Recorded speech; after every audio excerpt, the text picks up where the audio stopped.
I don't want to embarrass you in front of all your new artsy fartsy theater major friends. You know, we're just going to stay here. We're going to play cards. You go have fun. Come on, Finn. Finn, look at me.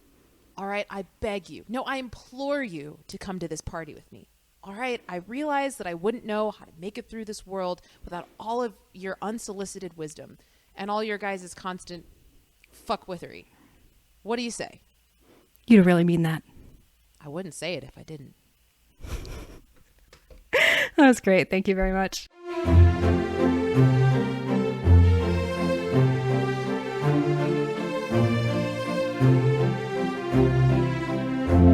Welcome to Your Pick, a film podcast. I'm Geneva. And I'm Tatum. We are two friends who love movies and love sharing them with each other. Each week, we take turns picking a film that is close to our hearts and talk about why it moves us, to tears, to laughter, and everything in between. We celebrate the craft of filmmaking, as well as the unique and personal ways we find meaning in the movies we watch.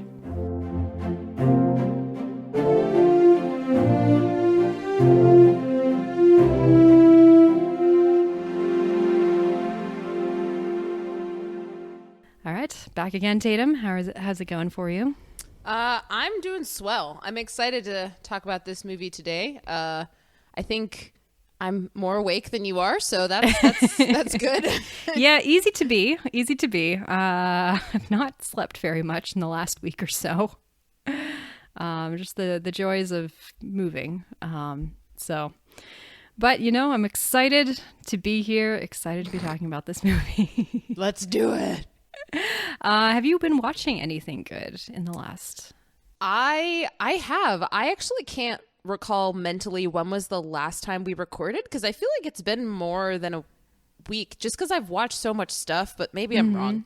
But anyway, I'll just say like briefly the things that I watched and then kind of just go into them generally because I don't want to take too much time. But so I think this is probably going to tip off people as to when we actually recorded this. But so I went to go see Barbie and Oppenheimer this past weekend. It was a great time. I went to Barbie with a group of friends. We all dressed up. It was fantastic. I dressed up as Ken.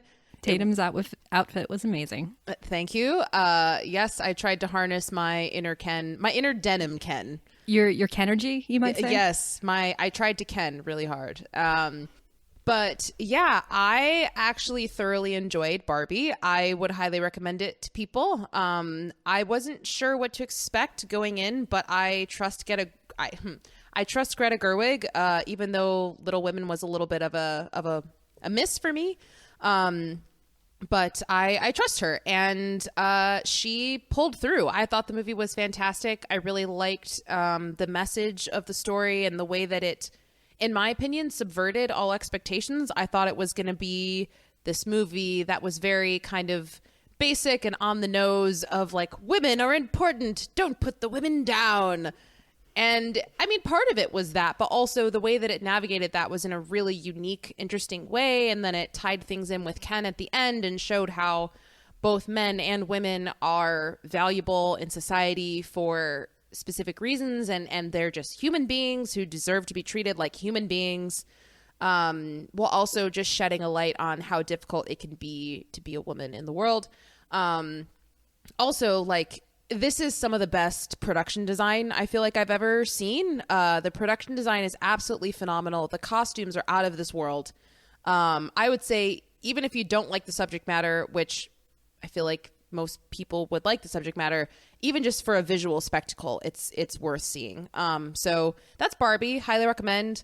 Like I said, I also saw Oppenheimer. I saw it in IMAX 70 millimeter, which for those of you who don't know what that is, it's the best. It is a huge ass screen, like as big as a house, basically. Maybe even bigger than a house. It's very large. It did not, I guess, pun unintended, it did not blow me away. Christopher Nolan's last few films have been a little bit of a disconnect for me in terms of the story and the characters. I feel like there was a lot of potential with this film that it didn't quite deliver on, just for me personally. I look forward to watching it a second time. I feel like I might possibly enjoy it more a second time. But yeah, I would say, you know, I mean, everyone loves this movie, so I would say probably watch it and you'll like it because everyone likes it except for me. Not that I dislike it. It just was like, Yeah, okay, you didn't that dislike was it. fine. You just like it a lot. You like it a bit less than most other people. I thought it was fine. I thought the ambition behind it was great, but the story didn't fully work for me and the screenwriting didn't fully work. But Cillian Murphy gives the performance of a lifetime. And you know, yeah. So I don't know. It wasn't necessarily for me, but I'm glad I saw it, and I'm sure you'll like it because everyone loves it.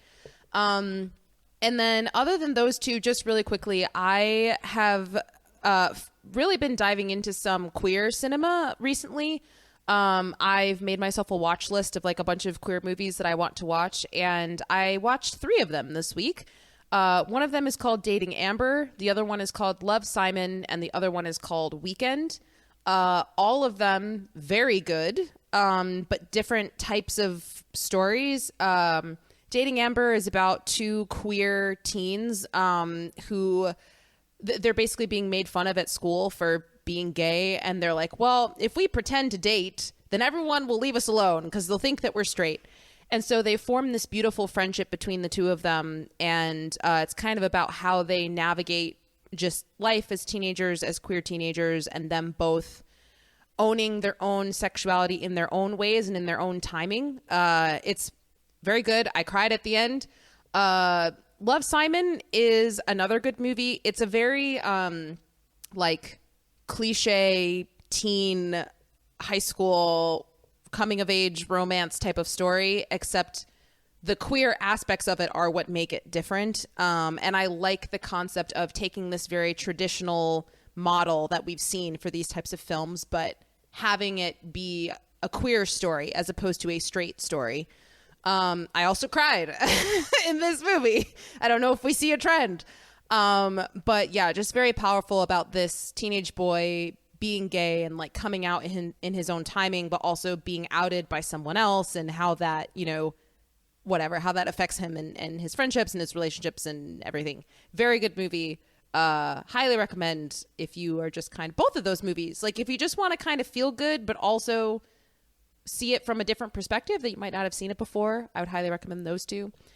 And then the last one, this movie came out of nowhere. I had never heard of it until I did some research, and I watched this movie and I was like, this is one of the most beautiful films I've ever seen. Granted, it's very much so a Tatum movie. It's like a very chill indie movie that's a lot of talking and just watching people live their lives and talk about like their emotions and the way they interact with the world. And but it also has a love story aspect to it. It is absolutely beautiful. It's about 2 men in their, I'm assuming, early 30s, maybe late 20s. But the movie starts with them having a one-night stand, and it ends up being this beautiful weekend between the 2 of them where they just learn about each other and talk about their lives and love and being gay and all of these things. It's a really, really, really powerful film that is very emotionally poignant. And yeah, I found myself while watching it thinking like, this is kind of the gay version of Before Sunrise, which it is, but also very different because they're queer. So that in and of itself makes it like take different sorts of themes and tones. Is it an American movie? No. I know that the actors are British, and so I'm not sure. I'm pretty sure it's not an American film, but I don't know specifically like how that shakes out. But yeah, I think it's a perfect film. I was absolutely blown away. The acting alone, the vulnerability that these men show on screen and the just like the chemistry is so palpable and so beautiful and so real. It's just, I think it's an important film in terms of just shedding light on what love can look like between gay people, queer people, and how it can be real and not like a joke or not, you know, debaucherous or whatever. It's like, no, this is real love between 2 human beings. And it's incredible. I highly, highly, highly recommend the movie Weekend. So Yeah, I watched it on, I actually watched Dating Amber, Love Simon, and Weekend all on Tubi. I don't know if Tubi is like now the new like queer streaming service. I don't know. Tubi, like all those sort of free with ads apps, you can find some really some great hidden stuff. gems. Yeah. Yeah. They have a lot. I feel like they have a lot of indie movies that found it hard to get distribution elsewhere. When I do like actor deep dives, sometimes I'll find like their early obscure work on Tubi, which is always really fun to dig through. So yeah, there's some good stuff on Tubi. Yeah, Tubi's great. So yeah, I wish I could talk about these movies more, but I've already talked about them for quite a long time. Yeah. But Weekend is very good. With Weekend, I feel like I've heard that name, but I don't really have a context for it. Is it a recent movie, and is there like a big name attached to it in terms of director, star, or anything like that? There are no big names attached to it, as far as I know. It came out about 10 years ago. I think it was like 2010 or 2011, something like that. But yeah, as far as I know, it's not. It's very much so like very indie. I think it was in some festivals and things like that. But yeah, I think it's very much so kind of like a maybe potentially only queer people know about this movie because why would anyone else find it type of thing. Yeah, it's incredible. It's really good. Yeah, interesting. Thank you for sharing. Yeah. Yeah. Anything else? Aside from the like six things the I three just said. things that just like completely transformed your heart and soul. No, that's it. All right. Let me just say, there's a lot of great queer cinema out there. So go looking for it. It's great. Yeah. All right. For myself, I mean, I mentioned I'm in the midst of a move and I've not really had a whole lot of time to watch things recently. But I did not participate in the full Barbenheimer. I have not gotten around to see Barbie yet. I will rectify that as soon as I can, but I did see Oppenheimer. I also saw it on IMAX 70 millimeter. Can I just say that Geneva and I both like drove hours. How long did you have to, how long was your drive? Well, I had to stop halfway through, but altogether probably about 2.5 to 3 hours. Yeah, my drive was 4 hours. So I spent 8 hours of my day to go see Oppenheimer, and Geneva spent what, like we 6? are dedicated to cinema, guys. Yes, not movies, cinema. Cinema. Yes. Anyway, yes. So I saw Oppenheimer. Unlike Tatum, I was blown away. I absolutely loved it. Tatum and I had a really great conversation about it afterwards, which I really appreciated. Kind of the things that, you know, worked differently for us, read differently for us, things that worked for me didn't work for her. That's totally fine. But yeah, I love this movie. I had read the book last year when the project was first announced, which I think may have helped in the sense that I think it did. Yeah, I think it really helped in the sense that this movie is not quite what was marketed, which I understand because it is hard to market a talky, 3-hour, largely set in labs and hearing rooms drama. But so since I'd read the book, I knew a lot about kind of what shape the narrative was likely to take, and I think that helped to set my expectations. But yeah, I think this film is masterful. I think it's an incredible adaptation and an incredible use of the biopic formula while adding things to make it really interesting and make it different from your typical biopic, and really get a sense in using the medium of film, of audiovisual storytelling, to get a full sense of a person's life and their experience of their life and the legacy that they've left and the way that other people see them in the course of 3 hours, which is an incredible achievement. There's so much that I still have to process. I'm really looking forward to seeing this movie again and continuing to think about it, because it just raised so many questions and so many thoughts in me about the fallibility of human nature, the way that history is determined by people who are making decisions based on their own internal, biased and fallible logic, and the way that we intellectualize the decisions that we make and can abstract them from the human cost and not fail to understand the impact that we're having until it's too late.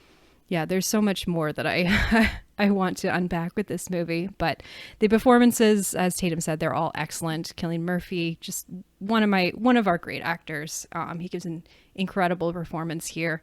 This is an absolute murderer's row of amazing character actors who are backing him up. You know, every single scene that someone else pops up and you're like, oh my gosh, I know that face. They have one line here, but I'm not going to forget them because it's that person that I've loved from that thing, which is always great. The score is amazing. I've been listening to it at work, which maybe is not the greatest idea because I do tend to get kind of pumped up and anxious, but it's an incredible score. And just shout out to Jennifer LeMay, I think that's how you pronounce her name, who's the editor for this film. I think she edited Tenet as well, but I think she did as well. I think she did an incredible job with this movie. This is a movie that, you know, it's classic Christopher Nolan. He loves his multiple timelines. He loves creating meaning out of jumping through time and seeing things from multiple perspective and collapsing a person's life so that events are put alongside each other and meaning is created out of it. And she does such a great job of working with him and his vision. So yeah, loved Oppenheimer. Go and see it. Very well worth the 3 hours. I'm assuming we'll have an episode on the podcast about it at some point. So I will. I would not be shocked. Yeah. I mean, you would have to choose it, but I'm sure you would choose it. Yeah. So I'm not going to go into all that much right now. Plus, you and I already talked about this for like literally an hour and a half. So yeah. Plus, I think our conversation, whenever we do have it next, will benefit from us having seen it. Well, I will have seen it again. I don't know if you'll have seen it again unless I choose it for the pod, but us having sat with it for a long time. Yeah, for sure. Yeah. 2 other things that I watched this week, 2 kind of classic film gaps that I filled. So I watched a Western movie called Shane, which is kind of, you know, always on the list of the all-time Westerns. And I'm not going to say it's a new favorite Western of mine, but it was really impactful, especially having watched it in the context of just finishing the book 5 Came Back. I mentioned a few episodes ago that I had started it. I've just finished it. It's a fantastic, fascinating, really moving book about 5 Hollywood directors and the service that they performed during World War II and the experiences they had and how that changed them as filmmakers. So Shane is directed by George Stevens, who prior to World War II had mainly been known for light comedies and musicals. That was kind of considered, he was one of the best in the business at that. But during the war, a large part of his service was at the end of the war documenting the liberation of Auschwitz and the atrocities that were discovered there. And the work that he did during that really profoundly changed him as a person. And so this movie is very much, I think he said in the book something like this was his version of a war movie, or him kind of processing his experience in the war without it technically being a movie about World War II. It is a Western, but it's about this idea of a man who is trying to escape from his past as a gunslinger. There's some, you know, horrors that he's experienced, ways that he feels that he has blood on his hands. And he starts to work for this family and is trying to help them and protect them in their struggles against these wealthy landowners that are threatening to push out the poorer families in the area. And it's just really fascinating to watch in that context. It's a very well-made movie. The acting is excellent. It has that kind of classic, you know, Western sort of almost fable fairy tale like quality, you know, where it is kind of just examining these big questions about human nature, which is something that I really love about the Western genre. So if you like a Western, I would definitely recommend it. And then moving from the 50s to the 70s, I watched a movie called Klute, which is a movie starring Jane Fonda and Donald Sutherland. It's kind of hard I was thinking beforehand, how do I actually describe this movie? It's very hard to figure out how exactly to quantify what it is. It's very much in the sort of 70s surveillance culture, paranoia, distrust of people and institutions, that sort of milieu that movies like The Conversation are coming out of. This movie is about, it follows Donald Sutherland's character, detective named John Clute, as he tries to uncover what happened to a friend of his who mysteriously disappears. And the last contact he was known to have was to this high-priced call girl played by Jane Fonda. But really, this is so much Jane Fonda's movie. It's a movie about her as this, existing as this woman in a city, and just the ways that her career as a sex worker, it gives her empowerment, but it also leads to her vulnerability and the ways that she feels like she needs to exist. She is terrified of letting people in for good reason, because of the ways that men, because of what she does, have looked at her as an object to own and as something that they feel the need to control and to punish. And so it's very much a sort of feminist text, 70s feminist text about womanhood and gender dynamics and power and control and all of these things. It's a really, really excellent movie. Jane Fonda, I mean, obviously she's a legend, but I feel like I didn't know that she was, like, I didn't know she was such an incredible actress, you know? Like, obviously I've seen her do great work before, but I was just like, this is a whole other level. So Clute, I highly, highly recommend. All right, so that is what I have watched this week. Let us move on to the movie we're talking about today. So this week on the podcast, we are discussing Everybody Wants Some, with 2 exclamation points. 2016 film by Richard Linklater, starring Blake Jenner, Zoe Deutsch, Glenn Powell, and Wyatt Russell, among many others. Linklater has called this film... Many others. Many others. So many people who need to be huge stars. Some of them are doing really well. Some of them I've not really seen in a while. And I just think this... Well, we can talk about it. This movie has a great cast. Linklater has called this film a spiritual sequel to his 1993 hit Dazed and Confused, which was also a kind of nostalgic hangout film following a group of friends over a short period of time.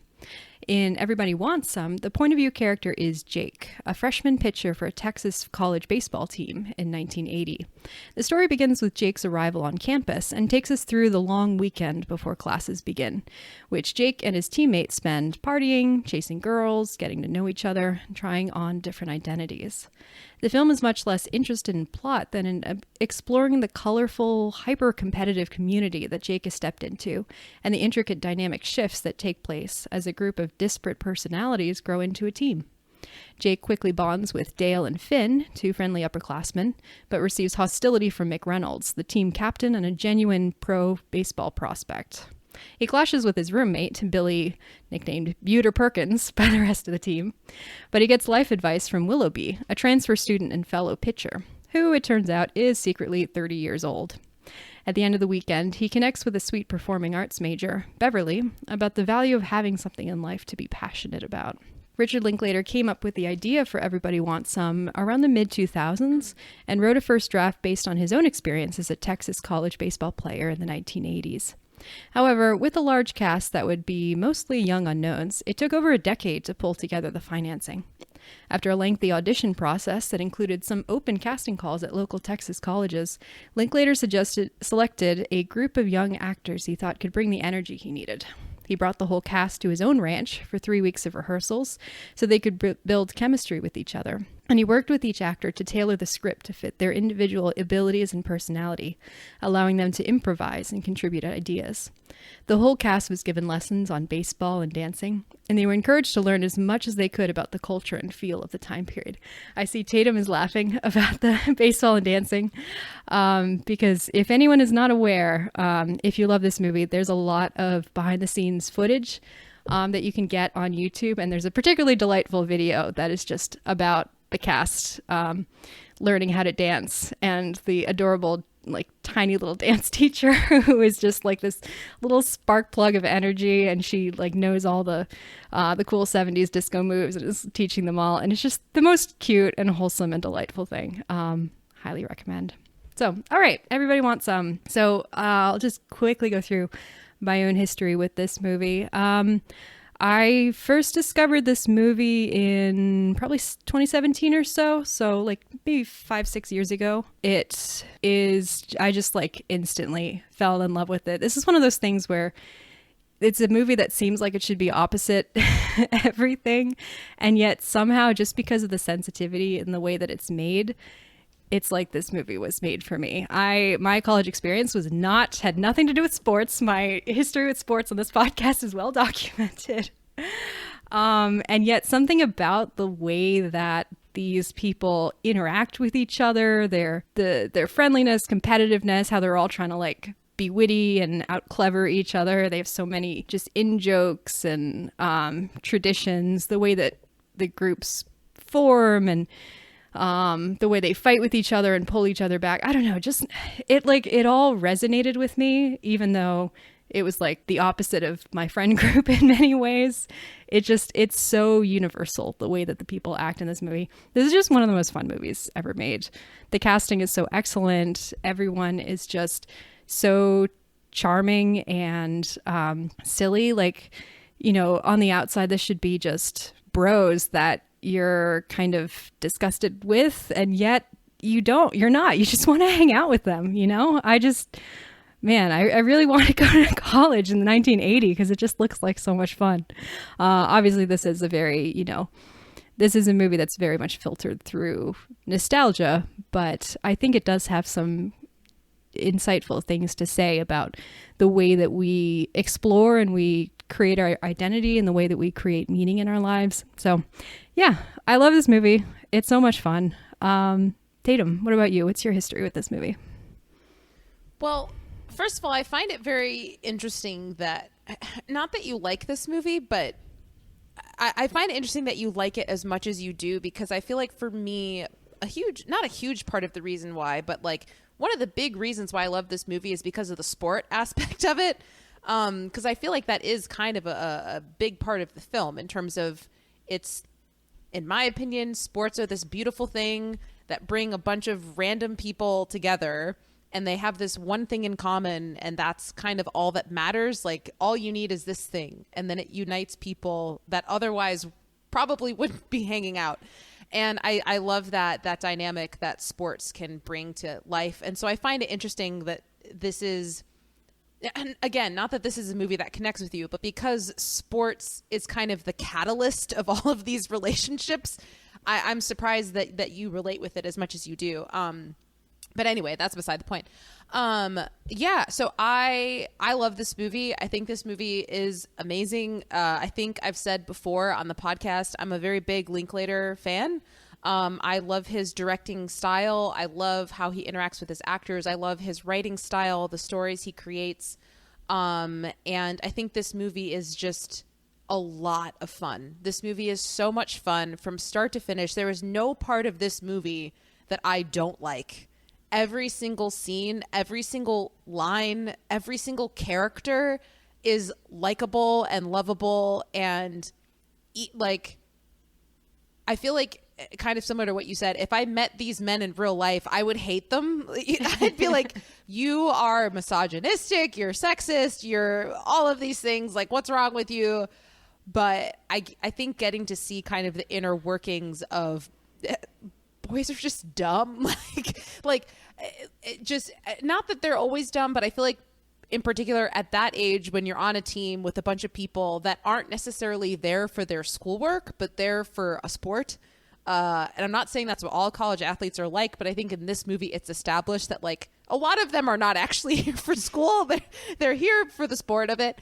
And, I don't know. It really works from top to bottom for me. It's very nearly a perfect film from my perspective. I can't fully say it's perfect because there are just certain things that are said that rub me the wrong way. I understand that this is a nostalgic capture of the 1980s and things were said back then, and it's not as problematic back then or whatever. But just for me now, it's like, ugh, I wouldn't. But overall, I think this movie is fantastic. I don't really know what more I can say about it. I feel like saying that every scene, every character, every line is great is like the biggest compliment I can give this movie. So I'm like, what else is there to be said? I know, one of those episodes where it's just like, let's just go scene by scene and talk about how much we love the scene. I like, think it's hard not to do. I think we should just live stream it. Like, let's just watch it and just do a make our commentary comments. episode. Yeah, honestly, if we were to ever do that, this would be the movie to do it for. I feel like. Yeah, I think the problem though would be I would just at a certain point just stop talking because I just want to watch the movie. Yeah. So yeah, if you haven't picked up on it, Geneva and I both highly recommend you watch this movie. Hopefully you've already seen it and that's why you're listening to this episode. But if you haven't seen it, go watch it. If you have not, stop what you're doing, go watch it, and then come back. Yeah. And if you're ever in like a down in the dumps sort of mood, pop this baby in the DVD. Well, most people don't have DVD players anymore. I watch this on a DVD, but I watched it on Blu-ray. Yeah, just like turn this on. It's great. It's a vibe, and vibe movies are the best. And Richard Linklater is one of the best at making vibe movies. So He really is. Yeah. I just realized. I wonder what it would be like to watch this movie high. I'm like, I wonder what that experience would be like.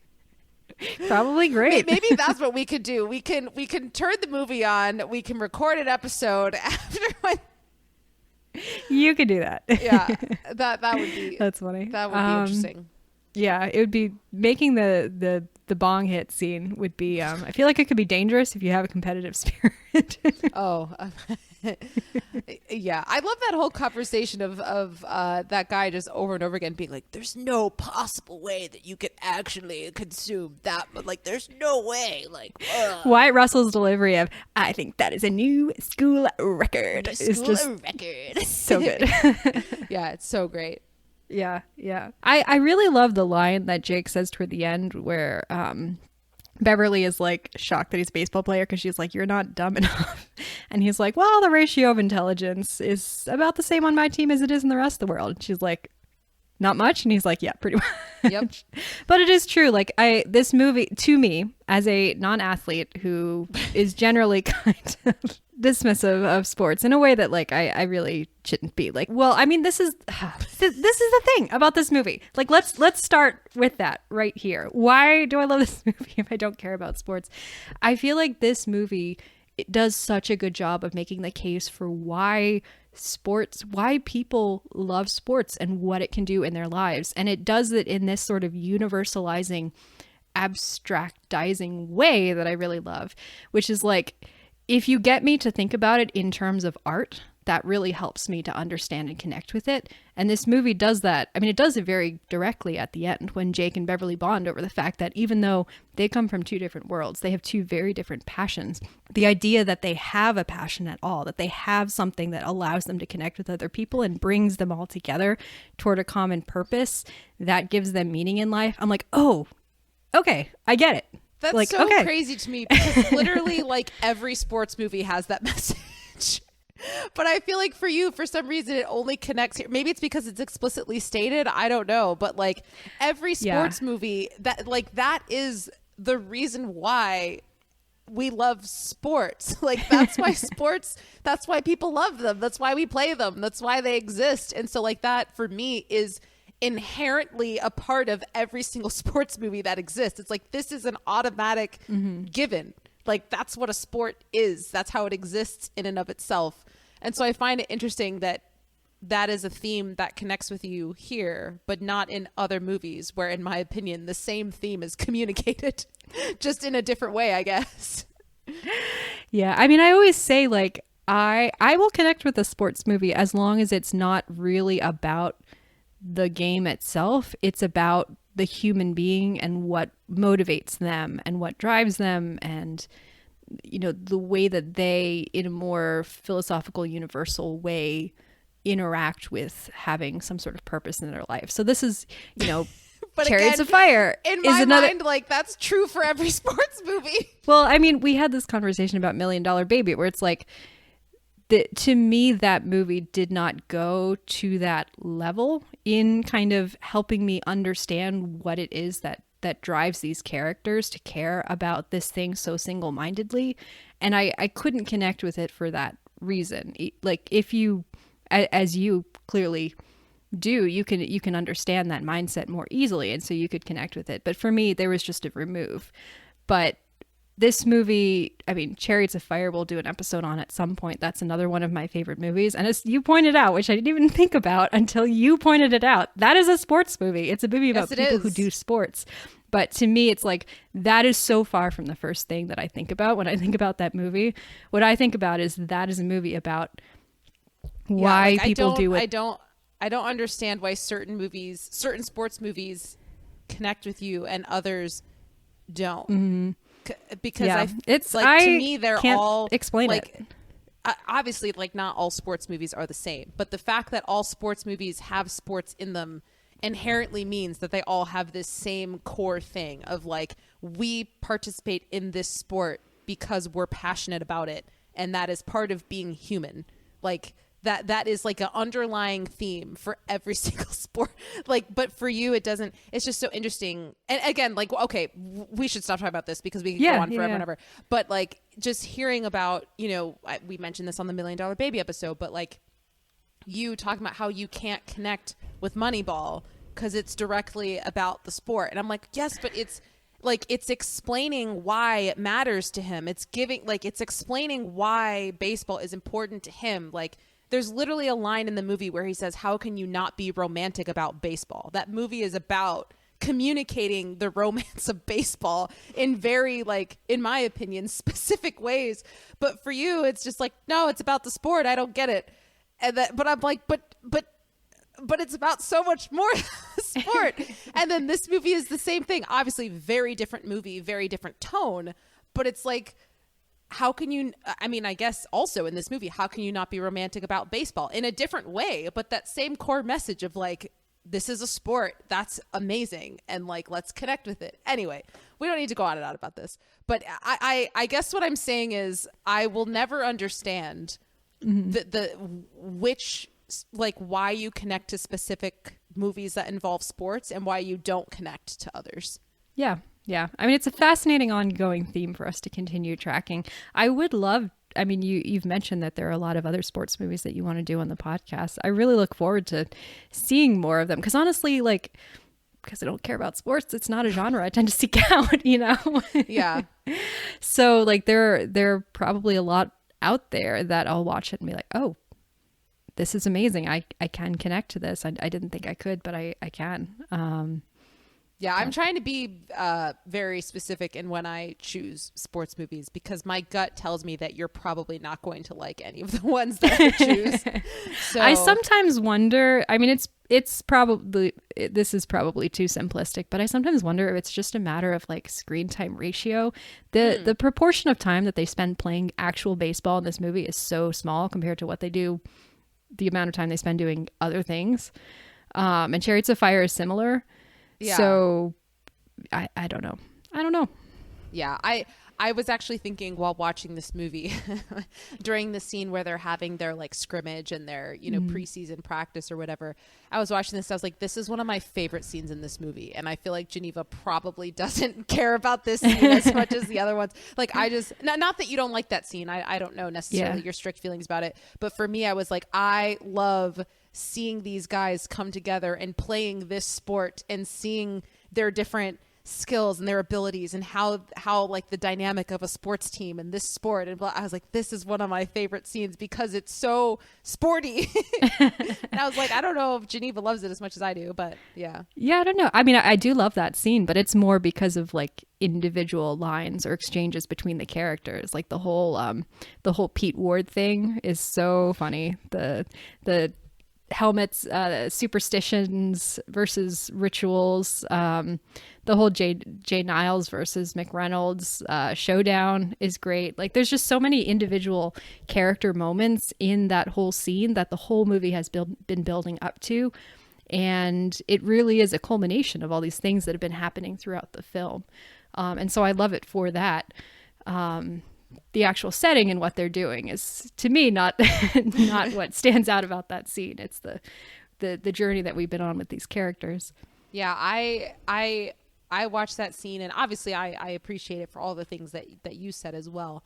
But for me, on top of that, I also love seeing these guys who talk about, you know, the whole movie, there's this common theme of we all were the best at this sport where we came from. And now where we're at, we're all equals and we have to figure out a way to stand out. And for me, I loved how in that scene, we actually see how freaking good these guys are at baseball. Like, I don't know how much you understand, like, fastballs and curveballs and all those things, but like but watching them pitch and seeing how good they are at like pitching and how fast the fastballs are and how good the curveballs are and their different stances of how they pitch and all these, I was like, this is so cool to see them actually play this sport at such a high level and anticipate and like really understand why they're the best in the country or whatever it is that they say.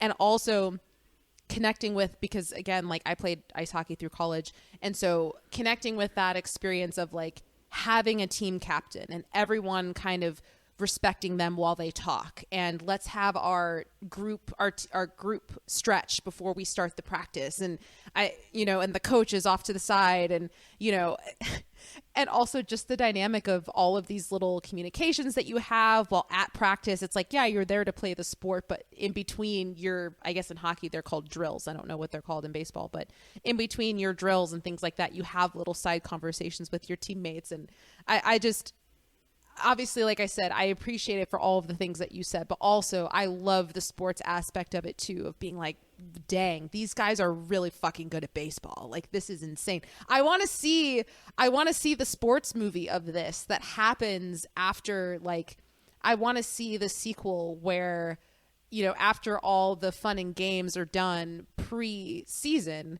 now they're actually in the season and they're playing at the heights of their ability. I would love to see that sequel to this movie.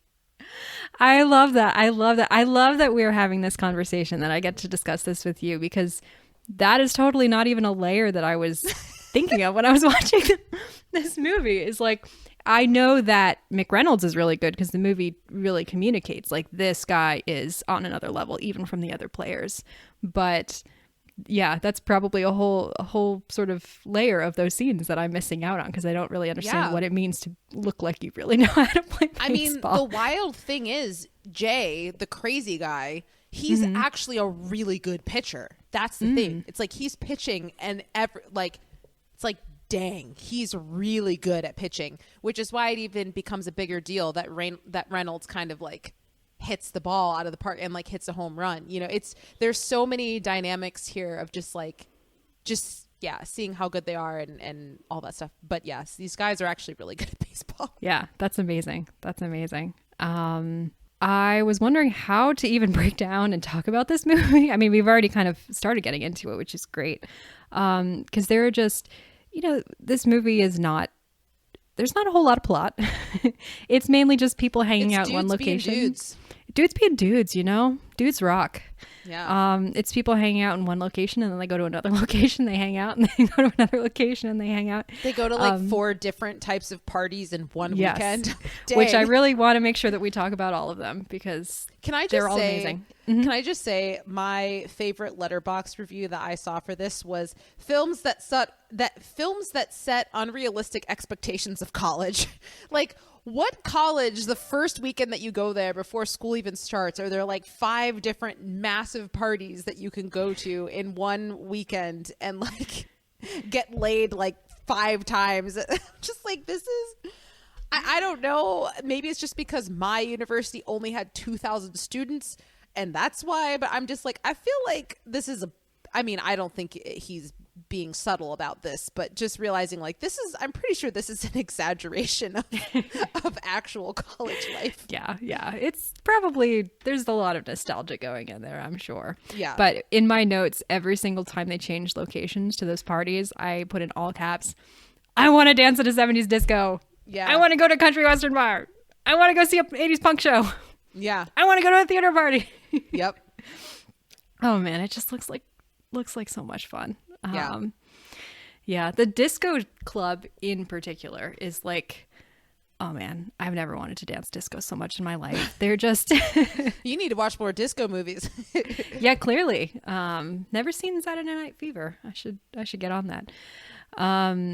But yeah, it's just the they all look so free. And this is like one of the things I love about this movie is how much it leans into the fashion and the sort of cultural differences in the way that masculinity is represented and what makes someone masculine then versus now, where they have this whole montage where it's like the guys all dressing up to go out and they care so much about their clothing and their hair, and they're trimming their little mustaches and they're putting on their cologne, and they really are peacocking, you know, they really want to look good. And then when they get there, they just look so free and uninhibited when they dance in a way that, I don't know, I just feel like men today, like the cultural expectations of what how men can dress and dance and be existing in the world are just very different, you know, and that's one of the reasons I love gay clubs, not gonna lie. True. Yeah, true. It's great. It's a bunch of people being like, I don't care, I'm just gonna be me. It's like, I love that.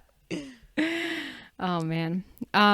So I was thinking we could kind of go through and just talk about some of the major characters and the different plot lines that they intersect with, because a lot of this is really just about the way that the characters are interacting and the dynamics they have with each other and the way that they grow or change or don't grow and change. Do you want to start with Willoughby, actually? Sure. So he is a really interesting character. I feel like he has so many little nuggets of wisdom throughout the... Can I read my quote?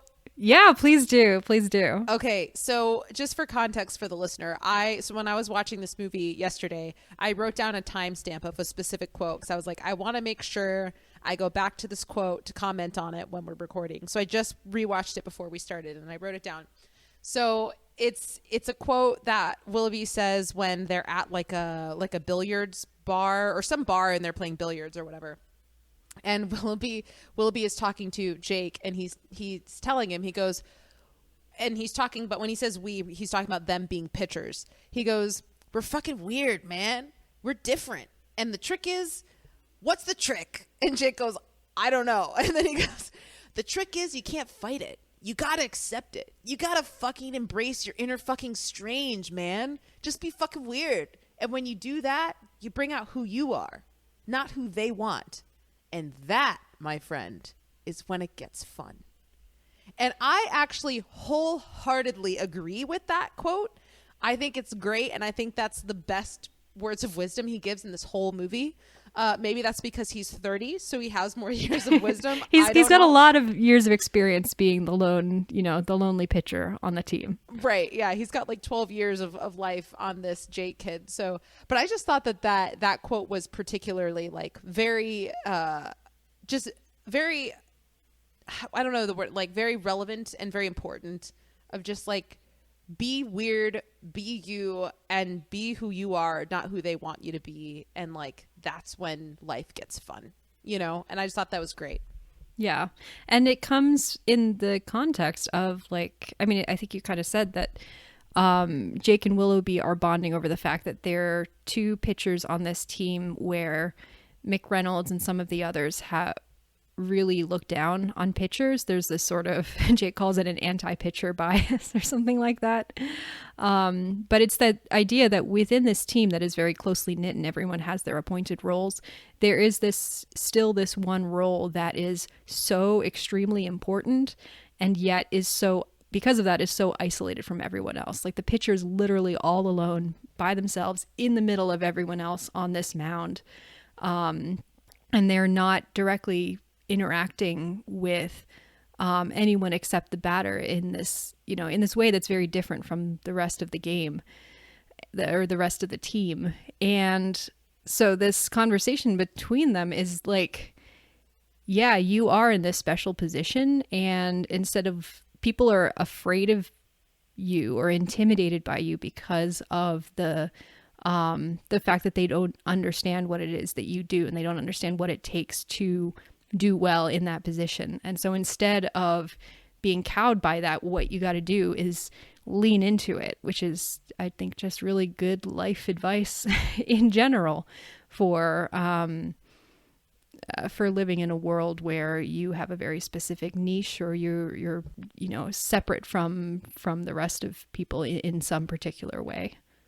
Yeah, I find it very interesting that you not that you're wrong, but that you see that takeaway so strongly from that, because for me it's like, yeah, the pitcher is like, that's one of the most, which I think that a lot of people do say that actually first base is the most important, arguably the most important position on a baseball team.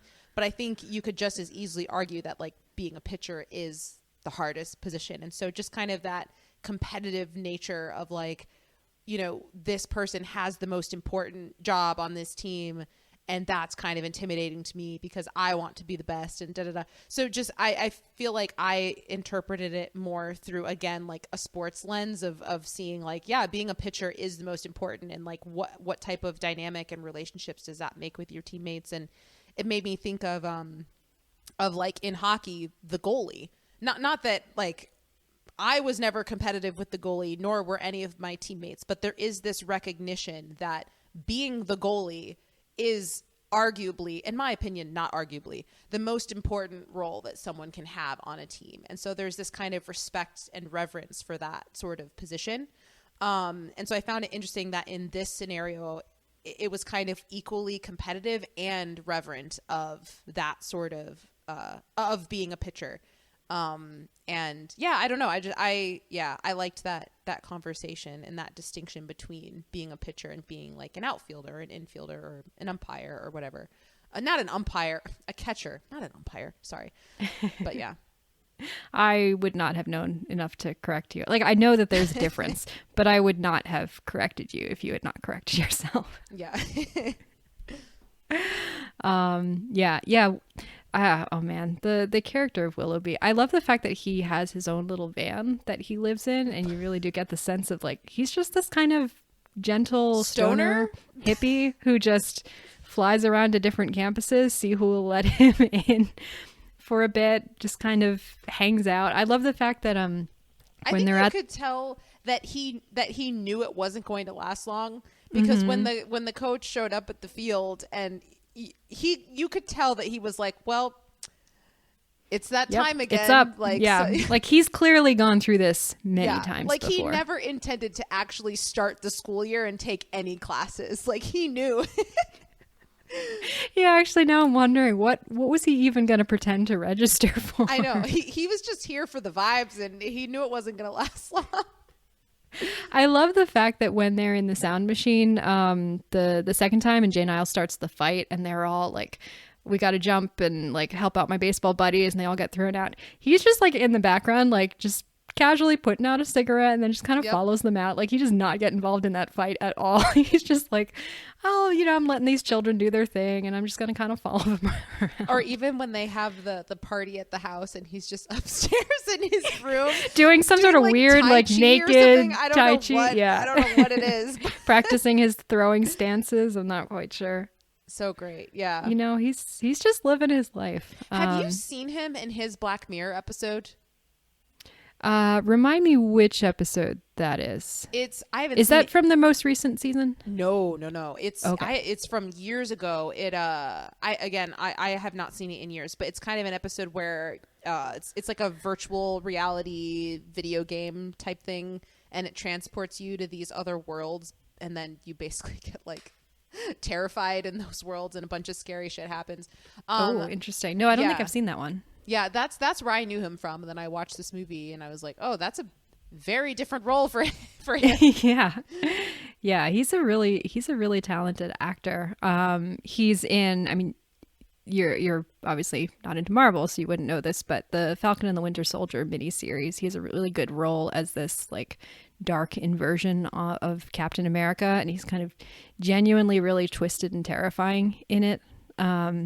But anyway, I love the fact too that the other teammates, they find it hilarious when they find out what happened, but they're also very sympathetic to him. Like, they all kind of, that question of who among them is going to go on to become a pro player versus who is not is kind of this interesting little occasional thread.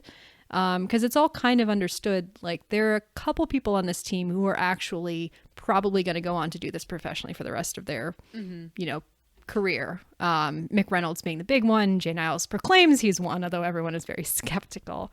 But among a lot of the others, there is a kind of understanding of, I'm doing this for now. It's helping me get through college. It's giving me this chance to have these experiences, but this is not going to be my life forever. Like, I think Finn is the one who voices that. He's like, I like being a baseball player, but like, I'm not delusional. I know I don't have what it takes to make it in the big leagues. But he is also so sympathetic to Willoughby when it's revealed, where they're just like, he's not a bad guy. He just wanted to keep living that life. He just wanted to keep chasing that high. And there is something to that, idea of nostalgia.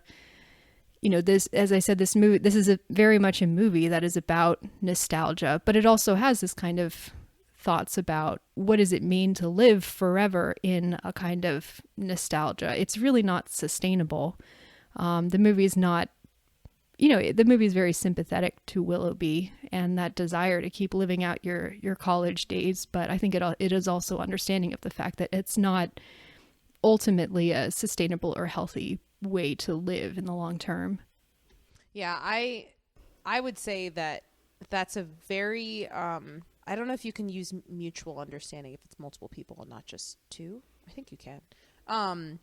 But I think that's very much so a mutual understanding between all competitive athletes that make it to a high level or that have been playing a sport for a really long time, because it becomes a huge part of your identity, but at the same time, that it's going to end at some point.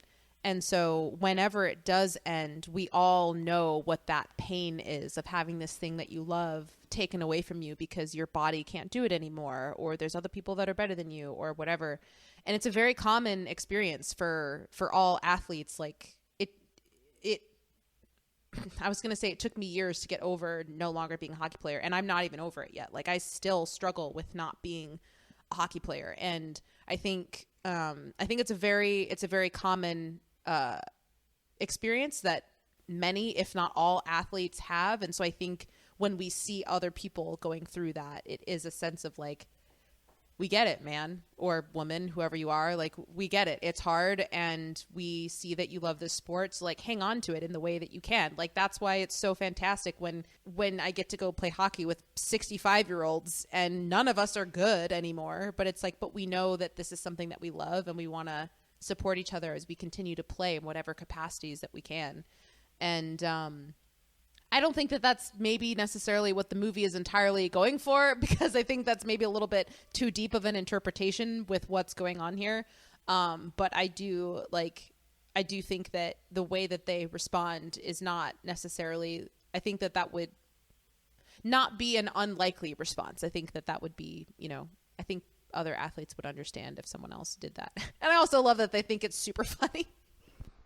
Because it is funny. It is, yeah. Like, can you imagine that someone you thought was just like a senior is actually 30 years old? And like, that's it would blow your mind, Oh man, I love that we're having these conversations, because it really is opening my eyes to like things that were never part of my upbringing, never part of my cultural experience. Yeah. Yeah. I mean, even just this movie, like, obviously I knew this movie is about baseball players, but I'm just like, yeah, it's about baseball players, but it's not really. But like, hearing from someone who's just like, no, it's important that this movie is about baseball players. It's like, yeah, shedding new light. Yeah. I did want to touch on too, I feel like this is kind of in a similar vein, just the character of Mick Reynolds, who is the team captain, as we mentioned. He is this the one actual pro prospect on the team. And I just really love the way that he's portrayed throughout this movie. One thing that I think is so distinct in this movie that I think really is just like one little aspect that really connected with my own experience of the college life is how the distinctions between different class years work in the sense of like, we're coming in as a freshman and there's this very clear divide between the sophomores and the juniors they have their own established culture and relationships with each other, but they're very welcoming of the freshmen, and they're very excited to take on that sort of role as a mentor to this new crop, versus then the seniors, who are kind of all existing in their own little world, and they're all worried about the future, and they're all stressed out, and every now and then they'll descend to like maybe dispense a word of wisdom to the freshmen, but for the most part they're kind of a world apart from the freshmen. And so Mick Reynolds as this figure who's kind of elusive in a way throughout this movie, not that he's like not on screen a whole lot, but his main interactions with Jake are just really hostile. He's like, I don't like pitchers, get away from me, you dumb freshman. He's really competitive. He gets really mad when Jake beats him at ping pong, which is hilarious.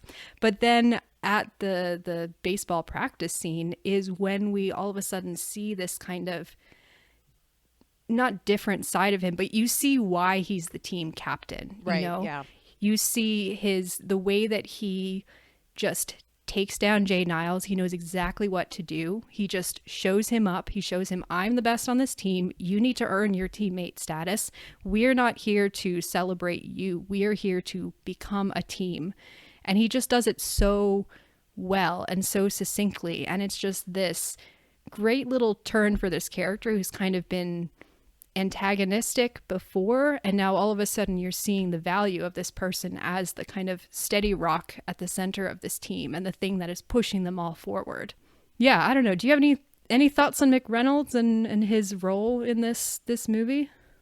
Not to keep saying this, but how can you not be romantic about baseball? Like seriously, it's sports bring out a different side of people. It brings you to this place where it's like nothing else matters aside from us being a team with this common goal.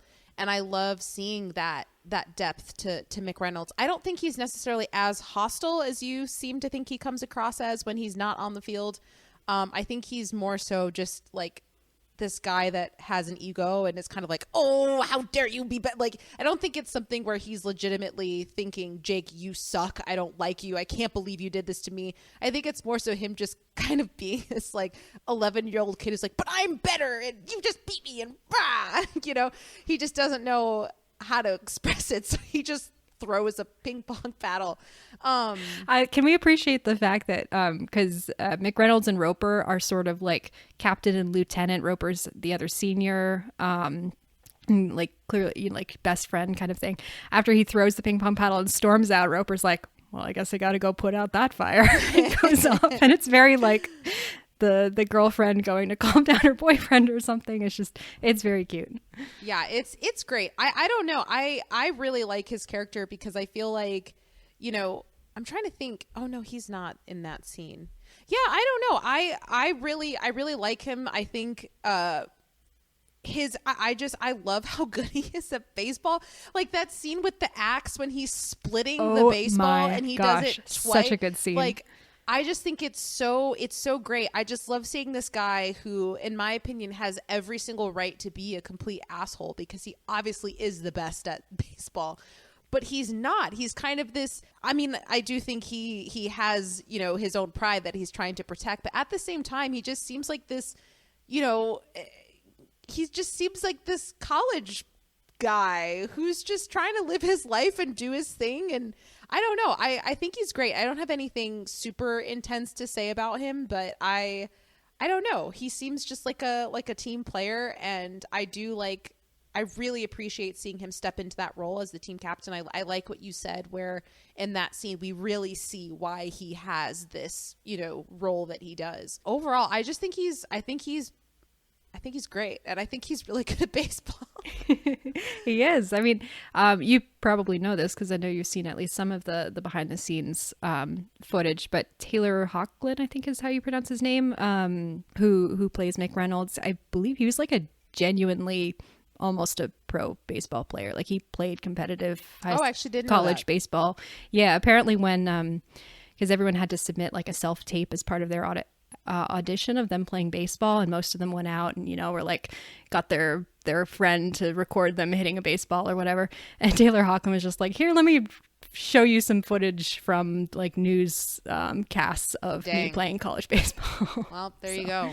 He already had the skills. But yeah, I agree.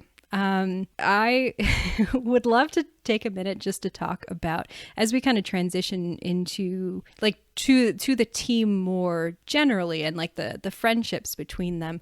I really love the arc of, I keep calling him Buter in my notes. I refuse to call him Billy. How he for most of the movie is so separate from everyone else. He has this mindset. He comes in and he's like, yeah, I'm on the team, but like the team for me only exists in practice, and I am not going to be socializing with these guys outside of that. I have my own girlfriend. I've got my life back home. I've got my beliefs. I've got, college is this kind of scary, corrupting place, and I'm going to choose to participate as much as I want to, and I'm not going to participate elsewhere. I'm just going to hang out with people who are just like me, and I'm not going to hang out with my teammates. And it creates this real rift between him and the team for much of the movie, where the rest of the team, they're all, they're making fun of him. They're giving him nicknames, understandably so, because he's a jerk to them. But I love the fact that after all of that has happened, after their practice, he comes into the practice and he's like, all right, I'm going to take off. And then they say, no, one more thing. And they have the freshman batting practice, which honestly seems very unsafe. But yeah, that definitely is extremely unsafe. Probably does not exist anymore because there are probably many lawsuits. They should at least have helmets on. If they had helmets on, I would feel a little bit better about it. But they have no protection. No. But anyway, after all of that happens, it's like none of the rest of the movie happened. He's just one of the team. And he is, he's still him. He's still a little bit, he's this sort of wide-eyed kid from the country.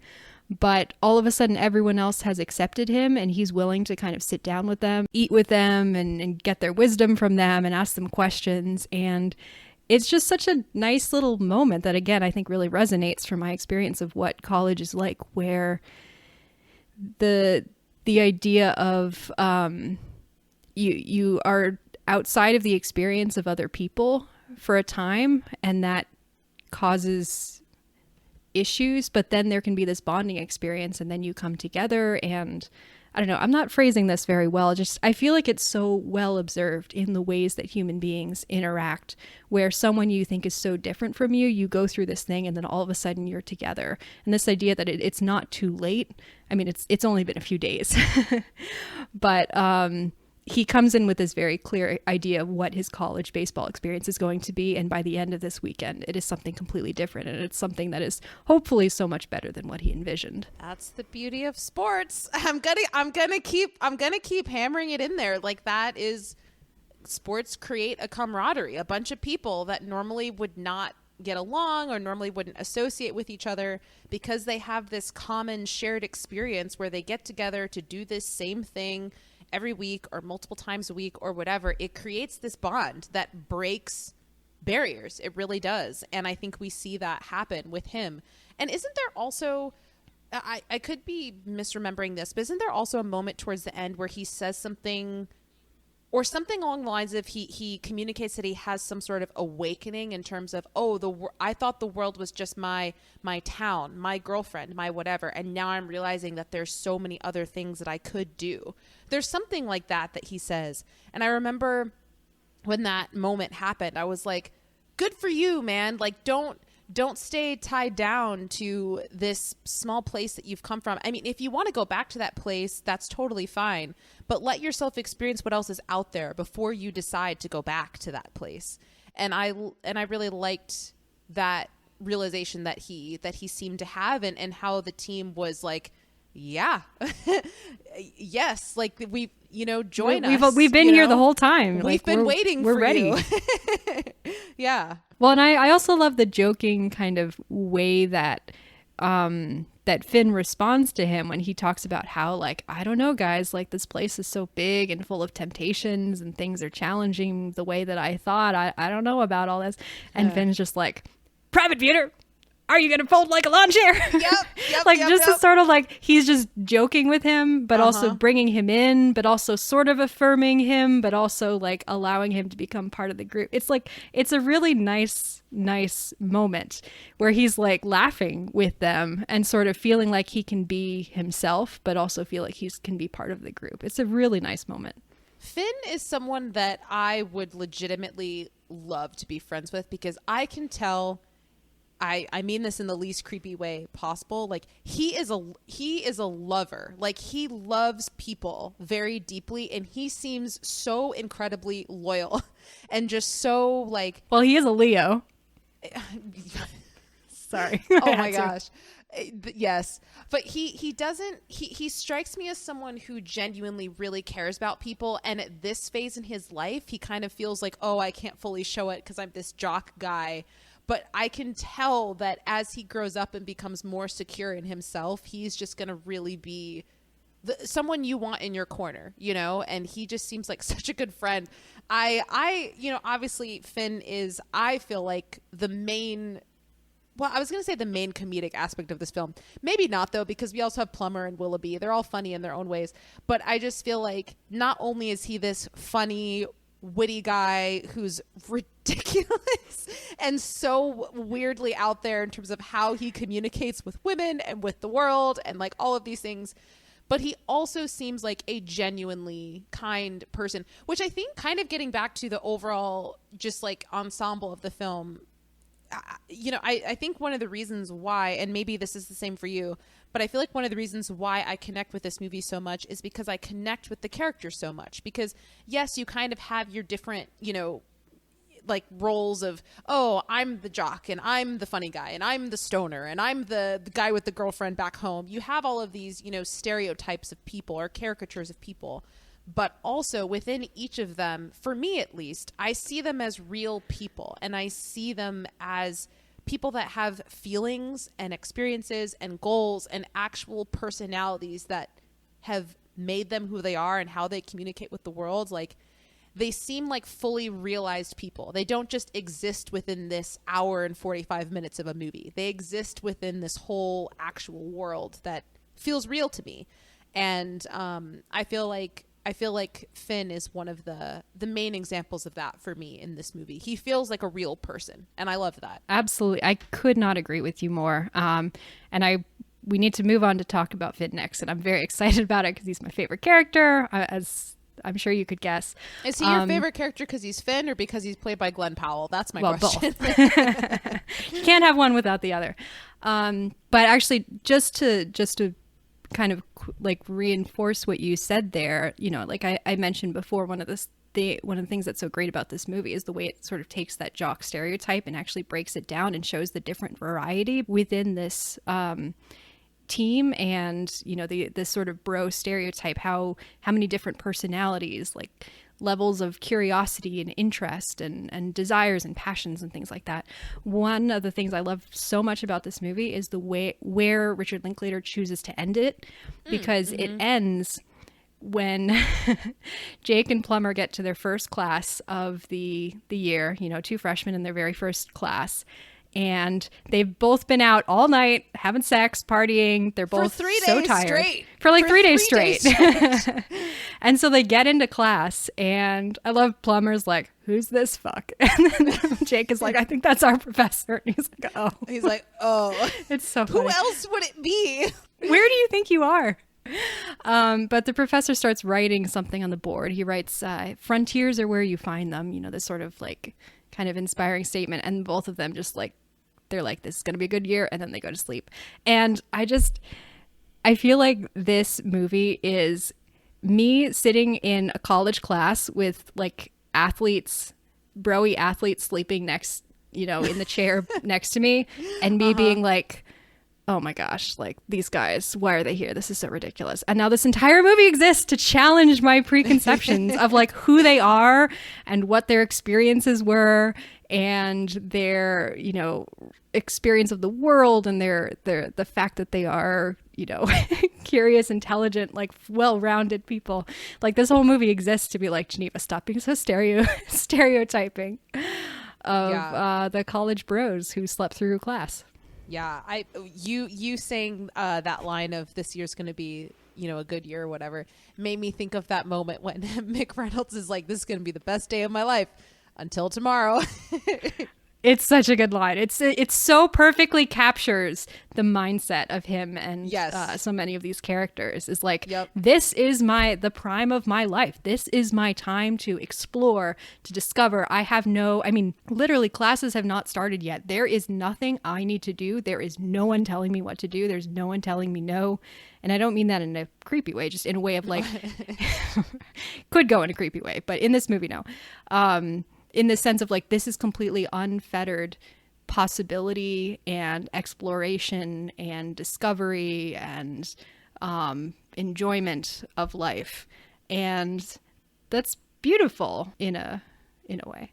I don't know about you, but I try to go through my life and live my life in such a way that I don't have regrets. And I think for the most part, I've done a pretty good job of that. And I'm not saying that I have any regrets about this, but I watch movies like this, which obviously this is not a fully realistic representation of what college is like.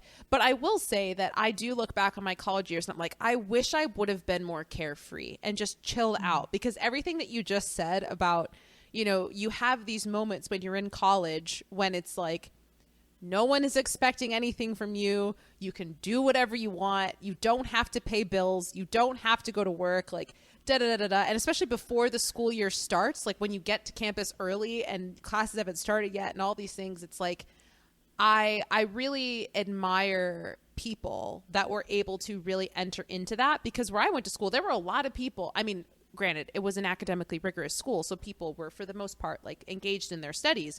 But there also were a lot of people that genuinely let loose and had a good time. And I did that to a certain extent. And I watch movies like this and I'm just like, I wish I would have let go more, because I think it's such a unique time to just self-discover with very minimal consequences and just have fun. And I took it too seriously, and again, like, I'm not speaking in terms of regrets. I don't regret my college years. I learned a lot. They were great. But I watch movies like this and it inspires me, and I'm like, if I wish someone had shown this movie to me when I was like 16 years old, and I would have just been like, oh wow, look at, who knows, maybe 16-year-old me would have thought like, oh, those heathens, how dare they, because I was younger and had a different perspective on life. But I would like to think that if I'd watched this movie at that age, I would have seen the value in enjoying that time, And I love this movie in that sense as well. Like, it inspires me, and it's like, okay, my college years might be over, but my life isn't over. And I could be Willoughby, I could be well, 30. Please don't be Willoughby. To be clear, that's not the takeaway of this movie. Don't pretend to be a college-age athlete. Yeah. But I mean, like, I could be 30 years old and just be like, you know what? I'm going to do what makes me happy with reckless abandon, and be like, hey, this might end in 3 days, but it brings me joy for these few days. So like, let's do it, man. Like, embrace your fucking, like, embrace your inner strange, man. Like, but I don't know. This movie is just very inspiring to me as someone who historically has taken my life way too seriously, and I've been actively trying to chill out more. This movie pushes me to really, really take that to heart. Absolutely. Let's get a little bit more into Finn, because he is my favorite character in the movie. I mean, he really is the breakout character of this movie. Like, every review that you read, they're like, this is the best character. This is the best performance. I think it should have been nominated for a Best Supporting Actor nom, if I'm being honest, but might be slightly biased because I'm a big Glenn Powell fan and have been for quite a while, since watching this movie, actually. Did you see this movie before Set It Up? Mm-hmm. Yeah. Okay. The reason I was so excited about Set It Up was because I was like, Zoe Deutsch, who I have been following her career for, I mean, way longer than I've been following Glenn Powell's career, for like years. And then Glenn Powell, who I'd recently become really enamored with. I'm like, they're going to be in a rom-com together. This is like going to be the greatest thing ever. And it was a great movie. Anyway, so I completely agree with everything that you said. Finn is such a fascinating character. I was reading some like interviews with the cast as they were describing the philosophies behind their characters. And the philosophy behind Finn is basically, he is who you say you were in college, but you actually weren't. Yeah. He is basically like the coolest guy on campus. Like, he has all the best lines. He's so well read. He's really witty. He's really funny. He charms the ladies. He's and I think that's an oversimplification. He's a Leo. And that's definitely an oversimplification because Finn is not like perfect 100% of the time. He has an average cock, you know? He has, yeah. But he uses, he's a grower, not a shower. This movie is so ridiculous. I love it so much. Oh my gosh. Where was I going with this? I don't know. Sorry. It's okay. But yeah, like I feel like it's such a great portrayal, especially like if we're considering this movie as being from Jake's point of view and the sort of nostalgic view of what your freshman year is like. It's this great portrayal of like, this is the coolest junior who was nice enough to be around you and to be giving you advice and to be supporting you. In my college experience, I had a Finn. He was 3. So I mean, I only knew him 1 year, but he was 3 years older than me. And he very clearly was like the funny guy, the cool guy, at least in the circles that I ran in. And he had the audacity to be friends with me. And I was like, what? This is like, whoa. I feel like all of us maybe had that version of a Finn in college. Yeah, I definitely did. Like I had a couple of those upperclassmen who just like, they are the coolest person in existence. Let's say all of their names right now. Last names included. Yes. And where their current location. Yeah. But yeah, it's like the coolest person that this is the person that you want to grow into being, and somehow they are nice to you and actually hang out with you and give you advice and mentor you and bring you into this new environment. I love all of the little details with his character, with costuming decisions where he's kind of a little bit more, I don't know, hippie-ish or bohemian in some of his costuming choices. He's very pretentious, which is great. Like he's the one who's smoking a pipe and reading Jack Kerouac. I love the fact that when they have when the coach comes over to give the house rules, he's like nursing this little cup of tea. Who knows if it's actually tea in there, but that's what he's drinking. It's just all these little textures that create this person who feels so real and yet is just so unbelievably charming and funny. The whole scene at the end, the theater party, where the one time you see Finn really like, sorry, I should move back. Finn has this great line in this movie, which I think is very core to a lot of the way the dynamics work in this movie, is at the beginning, before practice, when they're all getting ready, they play this prank on Jake, and Jake is criticizing Brumley for participating in the prank. And Finn has this line, let me find it because it's a really great line, where he says, okay, we all take turns being chumps around here. Now, you accept your chumpification, you wear it well, and you pass it on. It's all you can do. And that's just such a great philosophy and great summation of how the dynamics work in this group, and I think in a lot of communities in general. It's like a part of our bonding is at some point, every one of us takes turns being the loser, being the person that we're all laughing at, being the person that's kind of in the wrong. But you know what? It's just a phase. We're all here for each other. You accept I'm like it. Analyzing that of like, what has that looked like for you and me? I'm like, what's been the moment? Like, I don't know.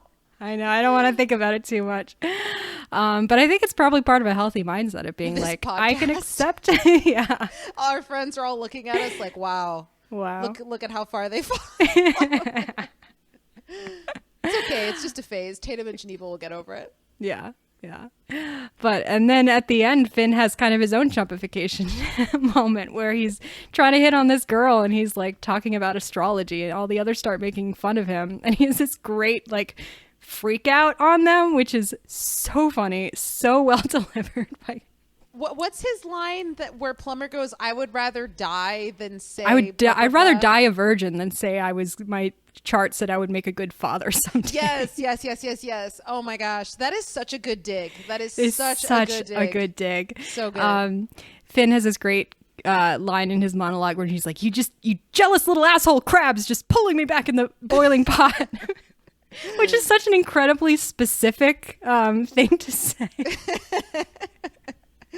Yeah. Oh man, it's so good.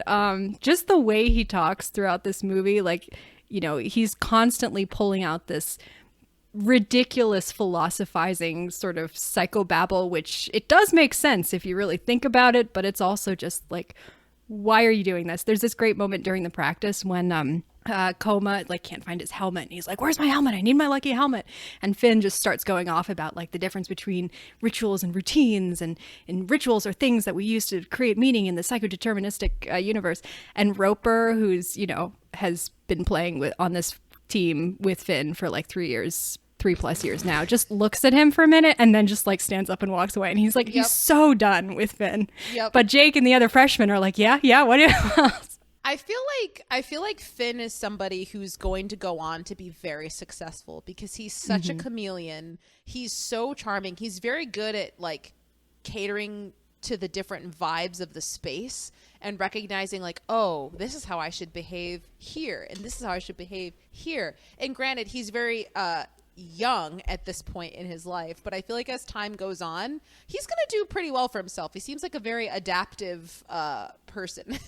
Yeah. And he's very good at selling like things and ideas and himself and all, you know. Yeah, he's a very well-adjusted person. I mean, like I mentioned before, he's there when they're talking about this idea of what you're going to do beyond college. He's the one who's like, yeah, I know that I'm not a pro prospect baseball player. I have accepted that. This is not going to be my life forever, but I'm going to enjoy it for as long as it is my life. I love the whole sequence where they go and Jake meets up with his old baseball friend who's now a punk, and Finn is just so open to the whole experience. He's like, do you guys want to go in the punk house? And he's like, yeah, of course. And they're like, do you want to go to a punk show? And he's like, yeah, I'm there.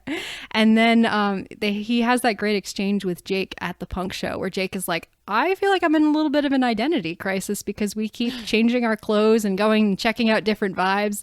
And Finn is just like, you know, we're trying to get girls. Just think of it as like the way animals shed their skin in order to mate. Like, it's not phony, it's adaptive. Doesn't he talk about like salmon and someone else? He's like, other creatures kill themselves to find a mate. At least we have it better than that. Like, we're not killing ourselves for it. Like, sure. They're ridiculous. Like, yeah, sure. Yeah, they're ridiculous philosophical like babble that he breaks out. It's all so great. But it is, you know, again, that is a huge theme in this movie, is like this idea of trying different groups, different vibes, different ways of living in this effort to discover who you are and what makes you happy and what makes you unique. Like that's what college is so great about, and that's something that, you know, Finn clearly understands, and so he's kind of helping the freshmen as they try to discover this too. I would be curious to talk to other people who went to college that are just like very different from what my college experience was, and just ask them like, how does this movie resonate with them and how does it work for them? Because I feel like even though the men in this movie, and like Beverly as well, even though they're people who are clearly college students and are kind of figuring out who they are or whatever, they still seem way more confident and like, I don't know, than I feel like I was, in terms of like, yeah, let's go and do this thing and go to this different place and blah, blah, blah, blah. And I'm like, it took me till my mid-20s to kind of be, or maybe not mid-20s, but post-college, to really be confident enough in myself and like to be willing to try new things that I wasn't comfortable with. I think I was just more fearful in college, and I feel like these guys are so carefree to an extent that I'm like, is this just completely unrealistic? But I also think that just says a lot about me. I'm like, maybe there are actual college students out there that are so open like this, and I'm like, man, I wish I could have been like that.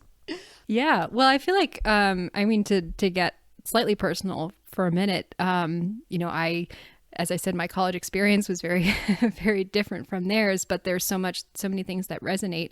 And one thing is that I did a lot of study abroad in my college, and that was a huge kind of turning point for me in helping me realize things that I really love to do, and helping me see more of the world and realize that I wanted to be a part of it in a way that I had not previously thought possible or thought that I would even be interested in. That's one of the great things about college. And obviously not everyone college is very much a privilege, and college experiences are very different. But for a lot of people, it is this opportunity to be bumping up against people and experiences and cultures and lives, possibilities that you would never have encountered in any other way, and to get this new sort of vision of your life that you would not get in any other way. Yeah. So just to kind of, I guess, pivot a little bit, because at the rate we're going, we're going to be talking for 3 hours. And I think we need to start either getting more specific in how we're talking about this or just talk faster. Yeah, I definitely want to talk a little bit about Dale, because I really love the character of Dale. He fills a similar-ish role to Finn, but in a different way, because he has such a different personality to Finn, where he's kind of the upperclassman who's welcoming Jake in, but he is more kind of he's less kind of showy than Finn, but I really love his I love his whole vibe so much. And the way that he and Jake just kind of instantly bond with each other, I think is really nice. Like they sort of instantly pair off with each other in a way where you can see them really being close friends, apart from the rest of the team throughout the rest of their college experience. And then he has that amazing monologue toward the end where he just talks about, like, I'm going to give you freshmen a little bit of advice. And what is it that he says? Like, you have to understand that, like, the seniors are looking at you as these little, like, invader upstarts. You've not earned your teammate status. You need to earn it in order for to really become a part of this group. And you were sort of big fish in a small pond, and now you're the small fish in the big pond. You need to toughen up. You need to understand that there is no one who's going to be helping you. You know, there are going to be people who are just fine with watching you fail. And so you need to toughen up and, like, figure out a way to succeed. You have to do that on your own. I don't know. It's just this very, like, wise sort of adult speech to the freshman that is a little bit unexpected, but is just so great coming from his character. Yeah, I definitely kind of had the same sentiments as you did regarding, he does feel a little bit like Finn's counterpart to me. Just a little bit more of a toned down. I feel like he has a lot of the same goals and ways in how he, like, what he hopes to get out of his relationships and perhaps even his view on the world. But the way that he communicates that is in way more of a relatable, palatable sort of way. And so, yeah, I mean, I really like Dale. I like that he's the one that convinces Jake to go get in the car, which leads to the epic, opening, very long scene where they're all singing that. Oh my gosh. I can't believe we haven't even brought that up where they're all yet. Singing Rapper's Delight in the front of the car. And it's just, if you are not sure whether or not you want to watch this movie, just watch that one scene. So it good. is just 3 minutes of just pure joy. It's just the best. It's great. So yeah, I mean, I like him in this movie. I also like that it brings in a person of color, because Richard Linklater's movies are very white. Like 99% of the time, they are all white people. And so I liked that he was in here for that reason. But I think he's just a great character. He seems like, similar to Finn also, Dale seems like someone I would want to have around in my life. He feels like someone where if I was going through, like, a very deeply emotional time in my life, I could go talk to Dale about it and he'd be like, yes, tell me everything. I'll sit here and I'll listen, and then I'll offer you some wise words. And, I don't know. He just seems like a very wise and just like willing to take people under his wing type of person, but also willing to speak truth into you when you need it, So yeah, I like his character for sure. Yeah. I feel like, I could never aspire to be a Finn. I just don't have that in me, but I feel like I could be a Dale, and that's something I should really aspire to. that would be a great thing. I feel like if I tried really hard, I could be a Finn. And I'm like, is it worth trying? I would love like, you try. I feel like in certain scenarios it would be worth trying. I feel like I could pull off certain aspects of it. It's just like the random ass facts that he pulls out of nowhere. I don't think I could do that. But I just can't talk as fast as he can. I can't think as brain fast is, as as he we can. know, He comes up with these ideas. Yeah. So I'm like, where did that come from? Yeah, my brain just does not work at that speed. Like, God bless you, man. Yeah. Can we take a moment to appreciate the other two freshmen? So Plummer, who's like basically sounds drunk and or stoned the entire time, and probably is all the time. He has some of the most just random hilarious lines. I love when they're doing the telepathic thing with Willoughby, and he's like, I was thinking about sharks, and then Plummer's like, well, sharks have tails. and Fuck, I wish I had a tail. That'd be awesome. Yeah, that's a good point. Like, yeah, maybe that is. What are their different responses? It's cereal, sharks, and what's the other one? What does Dale say? Well, no, cereal is what Willoughby was thinking about. I think it's having a tail. No, Jake was cereal. Jake had cereal. Plummer Jake was is definitely tail. cereal. What was Dale's? What was Dale's? Oh man, I feel like I've seen this scene so many times. Oh, baseball. Oh, baseball. Yeah. Baseball. Mm-hmm. Yeah. Which is a good one. It should have been baseball. Yeah. Can we take a moment just to appreciate?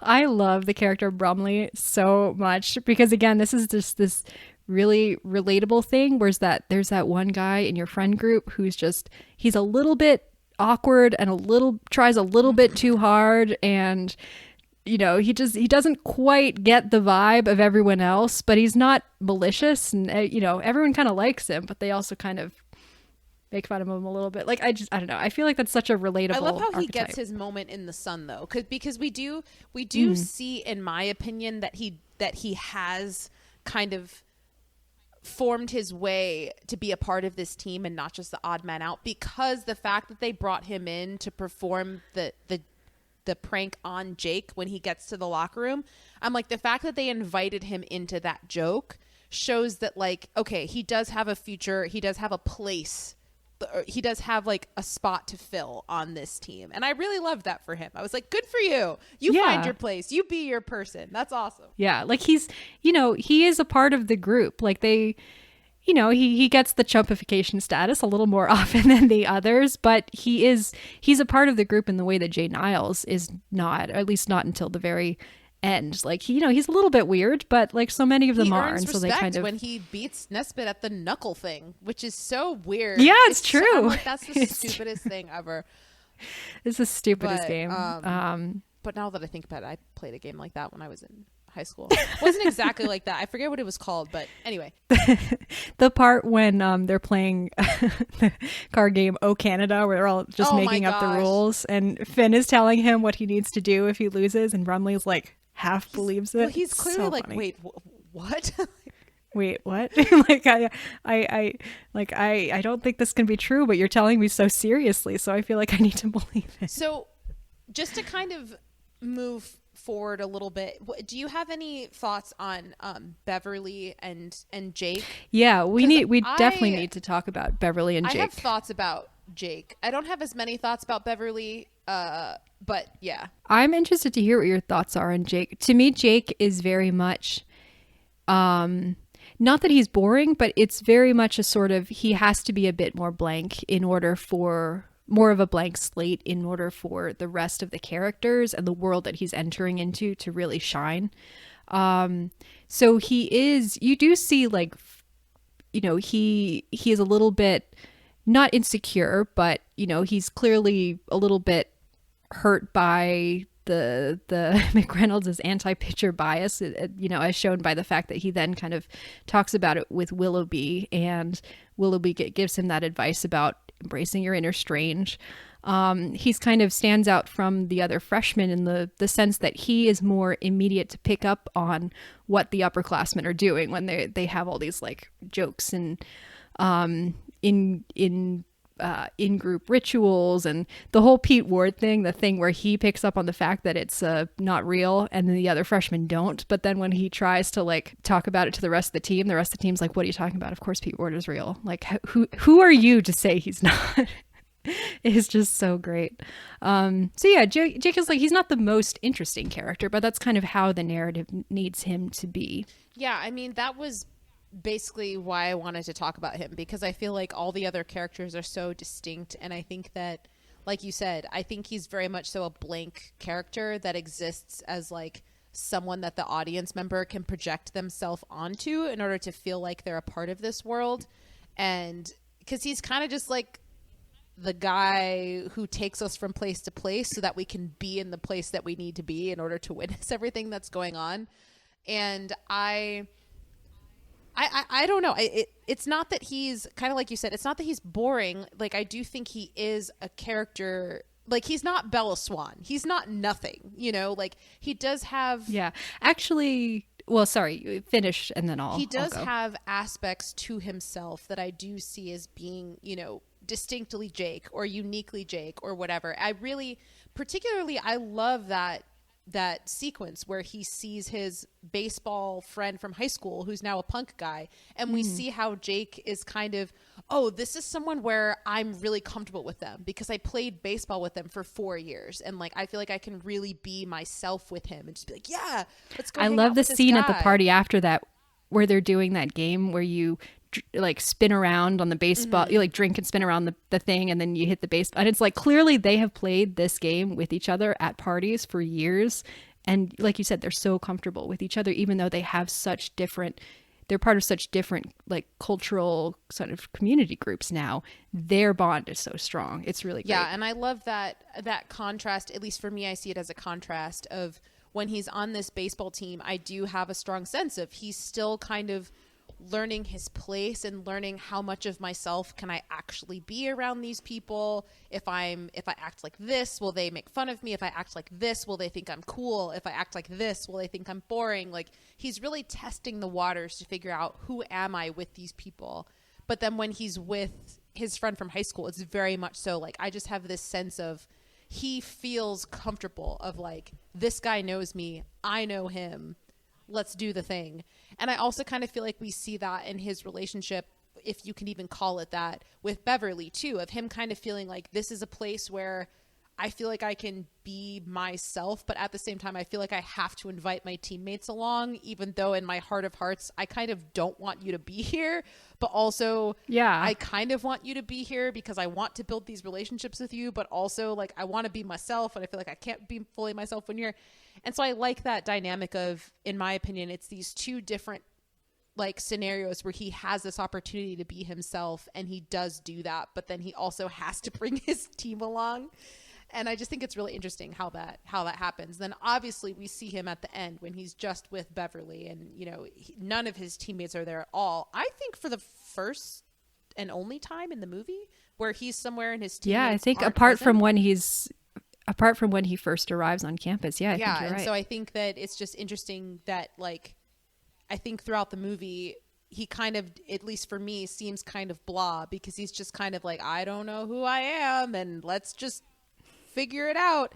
But then we get those moments where it's like, oh, this is who he is. And I think the fact that we have those two different perspectives on his character is what makes him interesting, at least for me. Yeah, actually, I first said that he was a blank slate, but then actually, as you're talking, I'm like, actually, no, I think he is kind of an interesting character. Because for me, I think the idea of Jake, and I'm not saying that this is what Richard Linklater was specifically writing him to be, but I feel like he is the whole movie is from his point of view. I feel like Jake has this sort of writers or poets or filmmakers perspective on things. Like, I feel like he has that kind of artistic point of view within him.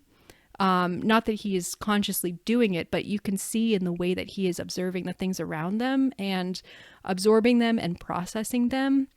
And then when you have those moments of him being with Beverly, and I really, really love the relationship between Jake and Beverly. I don't know if it worked for you, but for me, I think they have just this really sweet and very natural chemistry. And I have a very strong headcanon that I really think their relationship is going to work. I think that I see them as being one of those couples that just gravitated toward each other in freshman year. Like we all had those friends that like they've just been together since freshman year and something about them just clicked and they've just been together ever since. Like maybe they break up once in like senior year and then they get back together and they get married, and you know, she doesn't move to New York and he doesn't become a baseball player, but they have this perfectly happy life. Like I think they really work together. And the reason is because like there is this part of him that I think comes out when he's with her, and you can see why they're so similar. There is this sort of artistic, philosophical, poetical side of him that she's able to bring out of him. And she's then also able to, even though she doesn't really understand baseball, she's able to understand his passion, his competitiveness, because there's that in her as well. They're able to meet on this level that I think is really beautiful. Like I love that scene of the two of them after the party when they're swimming and he's telling her about his college essay and, you know, how he put Sisyphus and baseball just put them together, and she's like, what are you talking about? But it's just the vibes of it, of just, you know, this relatable idea of, you know, in college you go to an event and then you end up with someone at like 2 a.m. and you have the most deep and intense conversation of your life. I experienced like I feel like repeatedly when I was in college. I feel like we've kind of all been there. But like, you know, I mean, I'm not saying that the thing that he's saying is the most profound thing, but it is, you know, for a outwardly baseball bro college freshman type of thing. Like he is thinking more deeply and more critically about what it is that he appreciates about sports, the role that it has in his life, the ways that it gives his life meaning. And you can see him then being able to kind of take that and apply it to other, you know, the next thing in his life, whatever that might be. And so, yeah, I like, as I'm talking, I'm like, actually, I do think there's more to Jake than just being the sort of blank slate audience member. Is I think he does have this sort of writer's perspective on things, in the sense that he is kind of absorbing all of these experiences and kind of processing them and breaking them down. And you can see how he could then maybe apply them in some sort of artistic way in his later life. Yeah. Do you have any thoughts? I'm just curious on Jake and Beverly's relationship. Like I said, I really like their chemistry, and I feel very strongly that I think they would work as a couple. Obviously, we were only seeing the very beginning of their relationship, but yeah, I mean, I will say, I remember the first time I watched this movie, their romance really did it for me. The scene where they're kind of floating down the river, I really liked that a lot. I felt like this movie in so many ways, including like their relationship, is just the beginning, right? And the movie is meant to be that, which is why we have this countdown. And then, you know, the movie ends with, you know, things actually beginning, you know? Yeah, I mean, it's interesting. I didn't connect with it as much this time around. Maybe that's just because I knew what was coming. And I also think that's because my point of view on romantic relationships has just like changed and broadened in the last few years. But yeah, I mean, I think they're cute. I definitely wish that I have had a moment in my life where I stayed up till the sun, you know, talking to somebody that I felt close to in that sort of way. Have not had that experience. No. I know that you had many times. Actually, genuinely, the very first college interview that I had, which is not for a college that I ended up going to, but I just remember the interviewer asking this question of like, what are you most looking forward to about your college experience? And I was like, I don't really know. But it came on, it got to like, she was like, all right, here's the thing that I loved most, or that I think you should look forward to most.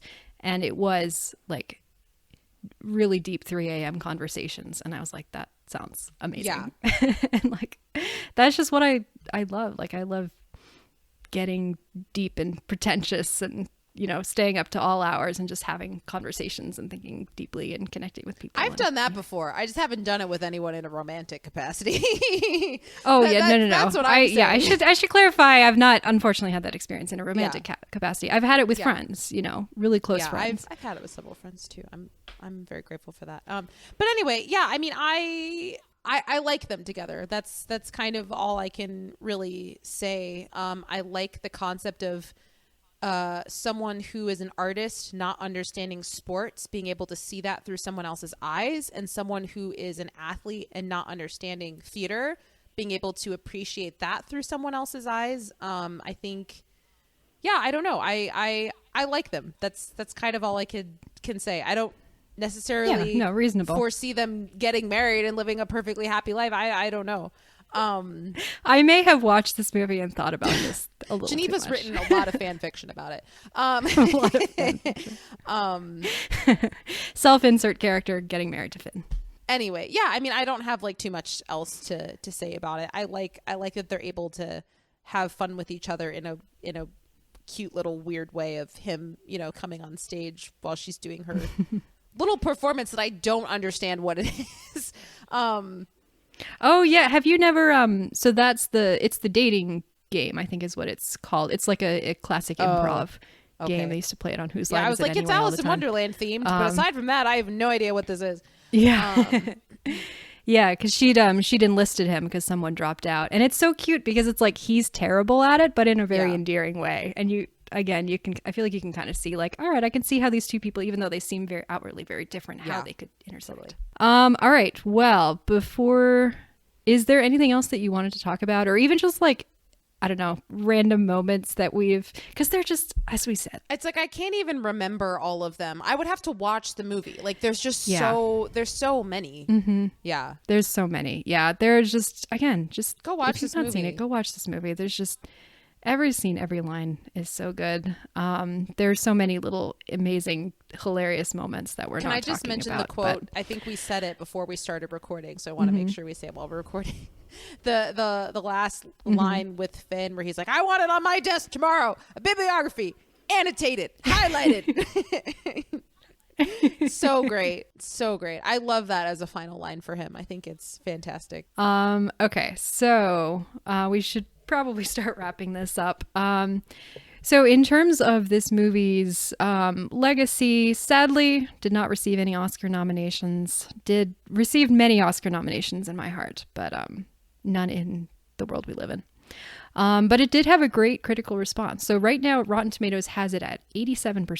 Metacritic has it at 85%. And I've pulled 2 critic reviews that I think really sum up some things that I love about this movie. So this is by Dan Coys from Slate. He says, "The young men of Everybody Wants Some are desperate to get laid, no denying. Everybody in this movie wants some, and that urge, overtly expressed again and again by grinning jocks with flowing locks, can feel a bit oppressive. But what won me over was how Linklater, though staying true to the sometimes blinkered viewpoint of his 20-year-olds, allows the non-horny aspects of their personality to creep into the edges of the frame. At movie start, we're presented with a bunch of dudes who care only about baseball and sex. By the end, we've learned that they wonder about music, about love, about philosophy and drugs and the future, and the joys of fresh experiences, and the tricky dance of declaring allegiance to a lifestyle, and baseball, and sex." All right, and this is by Emily St. James from Vox. She writes, "You realize, slowly but surely, that these were guys defined by the places they grew up. In a few days, they'll be defined by their status as star athletes at college, and by the classes they take and the majors they pursue. But for right now, they're just young men, having fun, trying to figure out who they are. What's important in life aren't the big dramatic moments or even the major changes. What's important in life is what happens between those moments, when people connect and life is honestly lived." Yeah, I like that a lot. That's definitely my takeaway from this movie. Yeah, Emily St. James's review is a really good one. She really talks about the idea of time in this movie and this idea of the passage of time and how that's depicted in the works of Linklater in general, and then this movie specifically. Definitely well worth a look.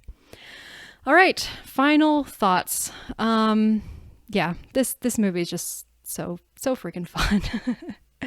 And like I said, it really does make me think. It's a movie that is so vibesy and so chill and almost nothing happens. And yet I really do come away thinking about this idea of how we connect as part of groups, how we form relationships with each other, how we find our identities, how we find meaning and purpose in life. Whether that purpose is for many people through sports, through connecting with each other, through athletic activity. For me, it tends to be more through the arts, similar to Beverly. But I love the fact that it allows these characters to meet on this level and connect through the shared joys of passion and, the excitement of living and new things and discovery and enjoyment. And yeah, it's a really beautiful movie that has some profound things to say, despite being, just a lot of fun vibes as well. So what about you, Tatum? Any final thoughts? So after school, I take a dip in the pool, which is really on the wall. I got a colored TV so I can see the Knicks play basketball. Yeah, this movie is just a lot of fun. I'm not gonna go into all of it over again because we've been talking for a very long time about this movie. But yeah, this movie is just a lot of fun. That's all I will say. If you haven't seen it, highly recommend. Go watch it. I know it's not streaming anywhere. Rent it, get a DVD, whatever you got to do. It is worth your time. So, yeah. Yeah. All right. Well, do you want to tell the people what film we're going to be covering next week?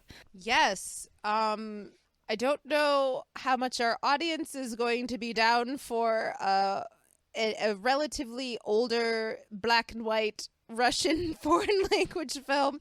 But next week we will be watching the 1962 Russian film called Ivan's Childhood, directed by the legendary Andrei Tarkovsky. He is one of the most influential filmmakers of all time, visually, in terms of his themes and stories and actor. I mean, he's a genius, and this is a really great introduction to his filmography, because a lot of his movies tend to be quite long, and very slow paced and slow moving.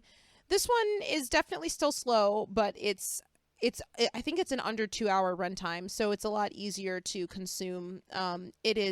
It's visually stunning. It's a masterpiece. It really is. So yeah, I love Andrei Tarkovsky, and this is not my favorite film of his because all of his films are my favorite.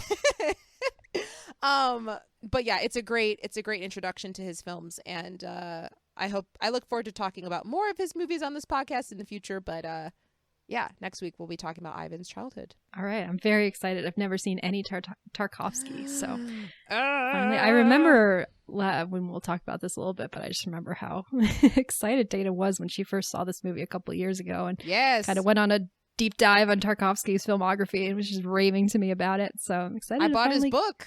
I have a book written by him. That's great. It's yes. It's called Something in Time. Reflections in Time. I don't know. If I was in my apartment right now, it would be right next to me, but it's not. Okay. Something Time. It's great. I've read sections, like quotes from that book during my master's, and he's a really thoughtful and interesting writer.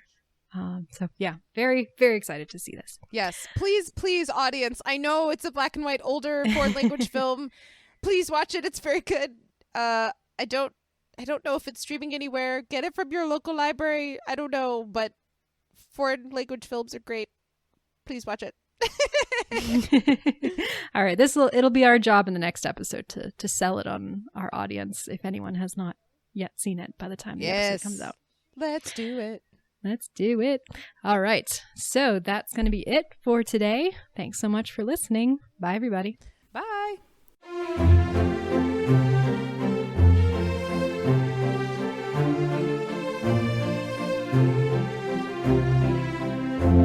Thanks for listening. If you want to get in touch with us, you can email us at yourpicpod@gmail.com. Our theme song was composed by Joel Rushton, and our podcast graphic was designed by Kara Shin.